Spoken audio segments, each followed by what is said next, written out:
Today on VLGA Connect, I'm very pleased to have with us two guests to talk about employment of veterans in the public service and, of course, local government by extension. Firstly, I'd like to welcome Major General David McLachlan, the Veterans Employment Advocate, former President of RSL Victoria. Major General, it is terrific to have you on the program. Good morning to you. Thank you very much, Chris. And we also have Christian George, who's currently Director of Operations at Bushfire Recovery Victoria. I understand about to go back to his substantive role as State Operations Manager.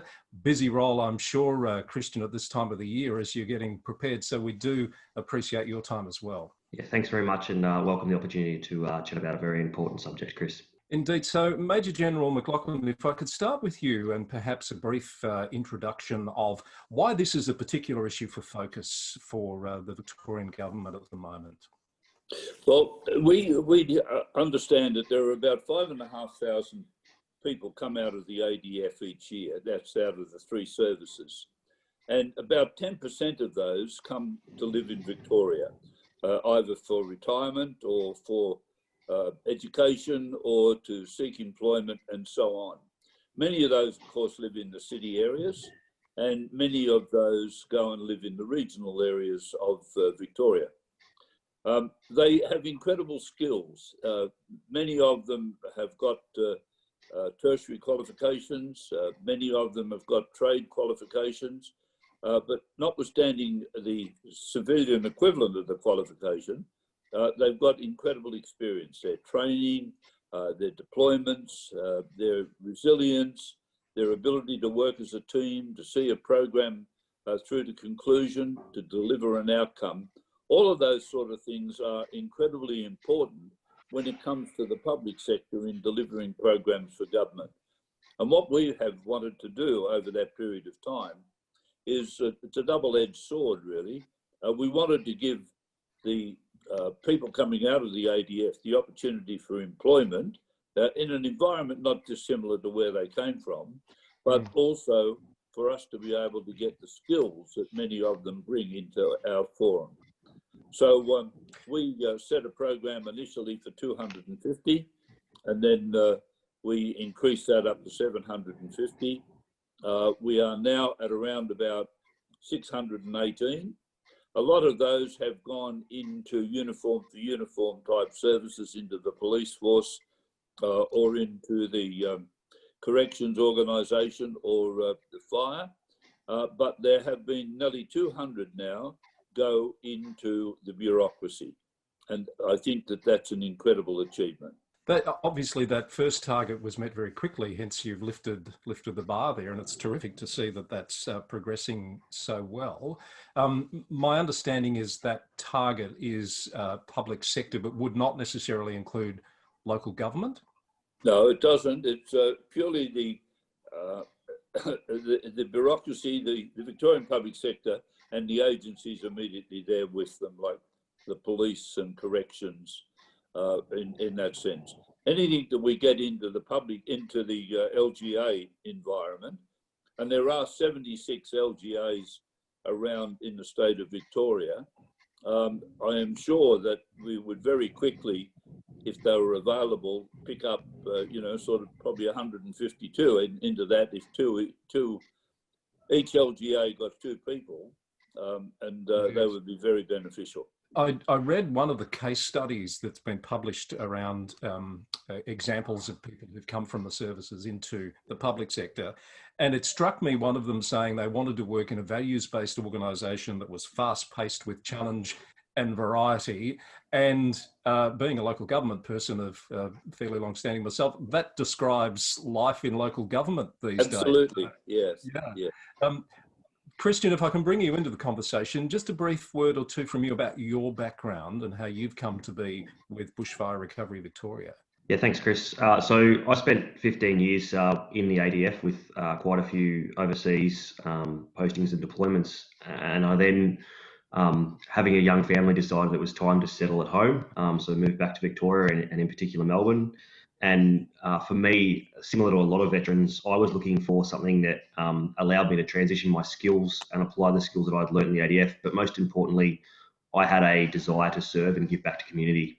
And when you talk about local government, state government, giving back to community, that is exactly what they do. So that was what attracted me to the public service, and I was very lucky to be welcomed with open arms into originally a corrections position and then transition across to bushfire recovery Victoria after the 1920 season. And I couldn't have found a better organisation that not only utilises skill sets and experiences, but embraces a different way of thinking and a proactive approach to problem solving and project management. How do you particularly feel your ADF background suits you or sets you up for success in a public sector role? Yeah, it's an excellent question, Chris. I think the first thing to take note of is that the ADF puts a lot of time into preparing their personnel to adapt to any situation. And as you can imagine, within Bushfire Recovery Victoria, I'm out of the LGAs all the time, particularly the projects I look after. I'm interfacing with not only fire-affected individuals, but also fire-affected communities. And the skill sets that I need to utilise to be effective in that role are all transitioned from my time in the ADF, and not only the training, but the experiences that I gained while serving. So I, like quite a few other serving veterans that are in BRV, have absolutely made use of those skill sets that were initially developed with the ADF. I believe I'm correct that I did hear back almost 12 months ago, when some of our councils were dealing with bushfire crises, that there was some ADF assistance that came in to help with some of the assessment of what needs to be done and what needs to be done quickly. That appears to me to be one channel of exposing, I guess, positions or work in local government to people who are currently in the ADF. How do they find their way into local government? I guess I'm asking about barriers really to entry. How do you think that can be smoothed in future? Yeah, my initial impression is translation of skill sets is often difficult, and we've mentioned this before. What a skill set may be listed as under an ADF qualification, it's very difficult to transition that to a local government applicability. So I think one of the key things is actually understanding what your skill sets are, understanding that you have leadership experiences at every level, and the valuable leadership experiences, and how you translate that into a resume perhaps is a critical part, but also how you talk about that. I think a lot of the time people that come out of the ADF in particular will talk their role down. They don't understand that you need to be very articulate about what you've actually achieved. So from an LGA perspective, it's understanding that some of the experiences these ADF people have are outstanding and are highly beneficial to your organisation should you have the opportunity to employ them. Chris, one of the areas that I believe could help in that is, and we would need to work with the ADF, and I think that there is some interest in doing that, but would be to have an internship where a person that was interested in living in a region had a period of about 4 weeks where he went and worked in a local government environment. It might be full-time, might be on a couple of days a week, just to understand what's involved in the local government, and also for the local government employers to see what skills that this man or woman could bring to them. So that's sort of sounding a bit like almost a secondment type opportunity. And yeah, exactly, yeah. Whether the Working Victoria program, for example, has been considered as a potential channel for former veterans to become involved in public sector and local government roles. So I think, even while they're still serving in the ADF, and that period of time of transition from the time they decide to get out to where they're going to finally lodge themselves and what they're going to do, I think in that period of time, if there was some flexibility, that could be achieved. And it might even, that they've got to take some leave to do it, or the Commonwealth might pay for it, I don't know. That's something that we want to pursue. But it's something that local government could suggest also. All right, well, our audience is primarily local government, so it'd be great to see some people taking the idea and running with it.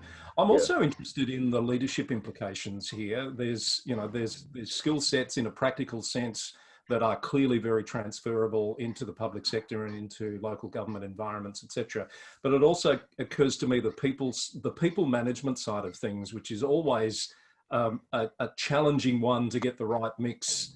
That people from, correct me if I'm wrong, ADF backgrounds are probably really well placed around that leadership capacity to slot in and lead people. Is that what you find, either of you? Well, I certainly have got opinions about that, but I'd defer to Christian to give the more recent up-to-date information. I'm going to use an example here that I discovered when I was down in East Gippsland post the fires about a very small community. I won't go into specifics or detail. And there's a young lady there who had completed 2 years service with the Australian Navy. And when the fires moved through her rural community, she stepped up and basically facilitated the evacuation of not only her family, but also some elderly families in neighbouring properties. And it speaks to a practicability and a leadership ability that is inherently carried by those people that have served and have that experience. She wasn't looking for recognition. She just did it because it was the right thing to do. And I followed her pretty closely since then. She's since moved into a government department within DELP, actually, in a firefighting role, because she found a passion in doing that. But I think it speaks readily to that leadership and that experience you talked about, and how people that have those experiences are able to step up when they need to. And I've used an example of an emergency, but it's applicable across all projects, across all systems, and really across all work forms. Leadership, Chris, is something that sort of you pursue right from the minute that you're enlisted into the regular defence forces and even the reserves. But if you take an infantry corporal, for example, fellow that's got 2 stripes on his arm, probably been in the military for about 4 or 5 years, he's leading 10 people in an infantry platoon. And what he says is an incredible sort of directional structure that he's got to support the aims of what the platoon is. And then, of course, you get the platoon sergeant, the platoon commander at the commission level with the platoon commander. But there is a young fellow that you would think probably in his 22, 23 years of age that can lead 10 people to achieve all sorts of outcomes. So what's your view of the ability to adapt to environments? My sense of local government and probably other parts of the public sector is they're becoming less hierarchical than they used to be. Structures are becoming flatter. How are ADF people who are used to that hierarchical sort of system able to adapt to a more project-based, teams-based approach to working? I suppose the key thing here is we talk about hierarchies and they're absolutely critical, but there's also a level of independence at every level. And the example that Major General McLachlan just gave, talking about a section commander, that individual from whatever service and whatever experience is going to have significant periods of time where they're leading in isolation and often in critical positions in deployments. So I don't think it's purely a hierarchical experience that the ADF members will go through. They're very adept at a flat sort of system, but also an independent system. And I think that's one of the benefits we should highlight here is often there are tasks that require someone to push forward and actually drive an outcome. And these people are excellent at doing that and making sure that they do it through sound decision making, and leadership is that key. That team management, focusing on team management and leadership is critical in driving that end state that everyone's looking for. I think Christian summed that up beautifully in terms of the team aspect, the leadership aspect of it, assessing the situation as where it's at and to deliver the outcome. And that's where you find that the military are incredibly well trained to do that at all levels. So I guess one last question for you both in terms of your opinion on what needs to change in terms of current structures, whether it's recruitment structures, whether it's the way roles are defined. What sort of things could happen to make the ability to bring veterans into the public sector more streamlined, more achievable?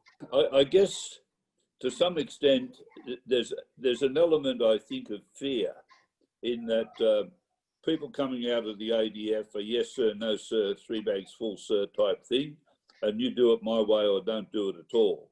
I think that the flexibility that leadership in the ADF provides, I think sort of needs to be recognised. That's the first thing. I think the second thing is that you need to understand, a lot of people think that because in recent times people have been deployed to places like Afghanistan and Iraq, and they get out of the military, they must have a mental health problem.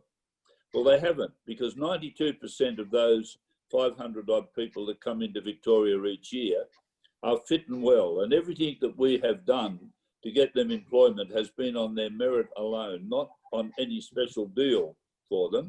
They've had to apply against civilians from all sectors, and they get that right because they can sell themselves as to what they do. There is another stream for the 8% that have difficulty, and we look after that in a different way. But the people that come are fit mentally, physically, and very keen to be employed and to contribute back to society. And I think if that's recognised, we get a long way towards it. Christian, anything to add to that? One of the biggest drivers for myself and my family was returning home once you had served. I mean, we went through, plus 12 moves over the 15 years. So we really wanted to settle down. So I think one of the biggest things, if you are trying to attract, people with those skill sets, is that they want to go home a lot of the time. So if you can open up opportunities that allow someone to come home, that's a really big carrot, because stability in your home location where you want to settle down is something that everyone sort of drives for, particularly those with a young family and post-settlement. Good to know. That's been a very enlightening discussion, and I hope it's opened the eyes of a few people around the local government sector as to some opportunities there. Thank you both for your time to explain that to us. I've enjoyed that, and we wish you both all the very best. Thank you very much, Chris.